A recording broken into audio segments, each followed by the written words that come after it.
Let me turn to you now.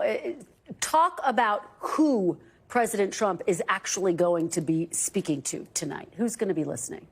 Yeah, Kristen, let's take a look back here at the coalition that elected Trump last November. Why they said they were voting for him. First of all, one thing to remember, the coalition that Trump won, much more blue collar in nature than we typically see with Republicans. Look at this. Basically, 2/3 of the folks who voted for Trump last November don't have a 4-year college degree or more.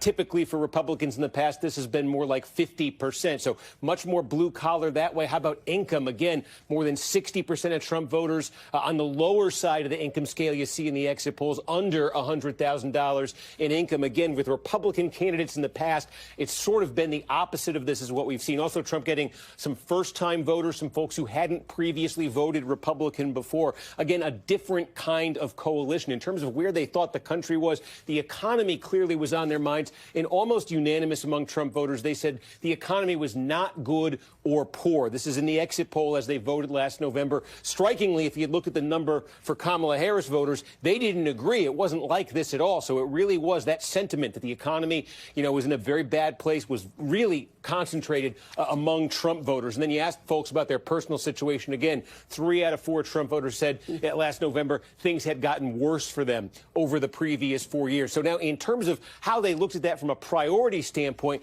I thought this was striking. Again, looking back at that exit poll, we asked voters in November, these 5 areas, which to you is the most important? And 2 things jump out here. First of all, look, among Trump voters, in outright majority, 51% said it was the economy. A lot of attention to immigration. That number was 30 points lower among Trump voters than the economy. Abortion, foreign policy, state of democracy. And also, look at how different that number is from the number for Kamala Harris and the Democrats. Only 12%.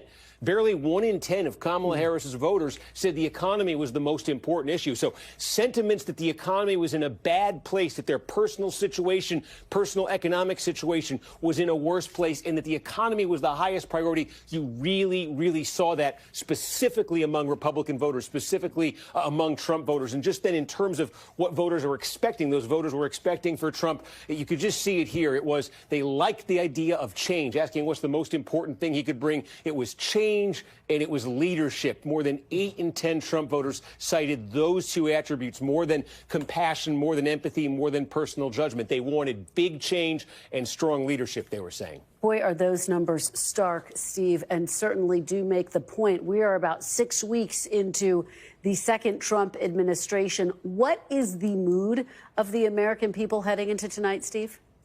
Yes, a couple of ways we could measure this, but so many polls out there recently.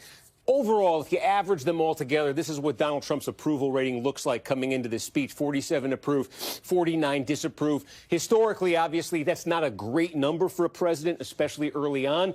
But that's sort of the level that the area that Trump's been operating in during his first term, and we're starting to see it again now. In fact, in his first term, this would have been high for him in his first term. But again, it's not like he's breaking significant new ground here. Maybe there's an opportunity for him tonight to move those numbers a bit. And if you ask specifically about the economy, again, the numbers in his job approval right now look basically the same as his overall approval, though it is worth noting in his first term, Kristen, this question, his handling of the economy, was generally the biggest bright spot for Trump in polling. More people approved than disapproved in his first term. So far, not quite the case here in the second term.